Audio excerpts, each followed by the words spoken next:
I'm joined by former homicide prosecutor Matt Murphy. Matt, we know that some of the victims' families do want the death penalty. These crimes were heinous, but yeah, and they don't blame that. I don't blame them. But how does a prosecutor make this decision? So a prosecutor under these circumstances will weigh the aggravating versus mitigating circumstances. It's essentially the same job that a jury will be asked to do. And this case is so overwhelmingly awful, for lack of a better term. I think there's going to be a lot of pressure within the DA's office to actually seek the death penalty on that. And the evidence seems to be very strong. I mean, it's not circumstantial. There's DNA evidence, there's cell phone evidence, there's a lot of evidence here.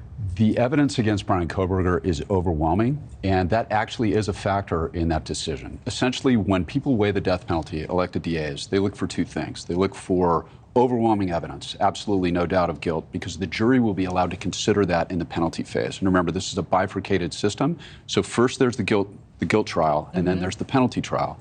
They are allowed to consider what's called lingering doubt. So if you have a case where there's some wiggle room or a juror might not be sure, they're allowed to consider that in imposing the death penalty. The second thing that every elected DA will consider in making a decision like this is the shocking nature of the crimes. The vast majority of cases that are eligible for the death penalty in the United States, the elected DAs don't actually seek it. In Orange County, we sought it in less than 4%. So it is... Wow, why so seldom? Well, for one thing, you want to be absolutely sure as a prosecutor because you have to take the death penalty very seriously, even in a state like California where it's essentially symbolic. It's a big deal to do it. It's also a lot more work, and it takes a lot longer. And then it faces much harsher appellate scrutiny once the conviction and the sentence is imposed. It also affects how you pick a jury.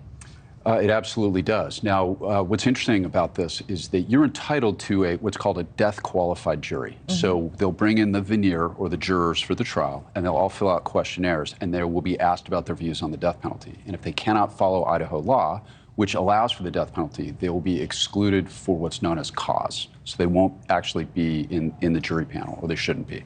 So you've been in this position before as a prosecutor, a homicide prosecutor. What do you think he's going to do?